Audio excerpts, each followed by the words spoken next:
Well, joining me now for more on today's vote, journalist Manu Teredios from Euronews' Spanish service joins me. Thank you very much for talking to us. A big day today. It looks like lots of people are predicting Sanchez might scrape through, but it is far from a slam dunk.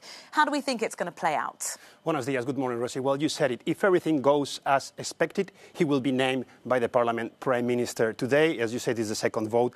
He needs just a simple majority. And if we take into account what happened on Sunday's vote, today he will be named with 167 votes for yes and 165 votes of no, counting with the support of Unidas Podemos, Basque Nationalist Party, but the most controversial is the support also of separatist Catalan party, Esquerra Republicana de Catalunya.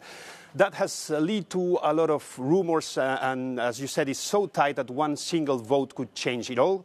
So we've seen how there is some pressure put on some of these MPs of regional parties. One of them, from Teruel Existe, said he's received almost 9,000 emails in his account at the parliament to ask him to change the vote. Some opposition parties asking socialist MPs to defect and vote no. So, as you said, it's going to be really, really tight, and if everything goes as expected, it will be the tightest since we have democracy after Franco's death in Spain. If we look at the coalition, many people are calling it the Frankenstein Coalition because it depends on so many different competing agendas of different parties, including the Catalan separatists. Could this actually provide a boost for right-wing and nationalist parties in Spain? Of course. You said Frankenstein. If we speak about today, we're speaking about, let's call it, a big operation involving 10 different parties, some voting yes, some voting or voting for abstention. What will happen with this is that he has so many partners to please that actually it can play against him short, mid, or even long term. Will it be a boost for nationalist and extreme right or right? Of course, yes, because all these nationalist, regionalist parties will ask for something in exchange, so the more they get, the more of a boost they will have. And if we speak about Catalonia, the more concessions he makes to the Catalan separatist parties that are playing a key role, the most it will be used by the right, by the extreme right. So it seems he's in a very difficult situation, and whatever he does, it will make it maybe even more difficult for him to keep everything in line, to keep his government going on.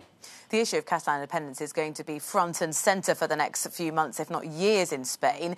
If a government is formed today, that and what other issues are going to really dominate? As you say, if it's formed today, well, Catalonia is the main one, not only in Catalonia, but also outside because of what it said, of the concessions he's making. Economy will be the other one because we're speaking about a progressive, leftist, socialist coalition with Unidas Podemos. So we're speaking about rises of minimum wage, pensions, more taxes for companies, and in a really difficult context because the growth of Spain is going to decelerate this year according to experts.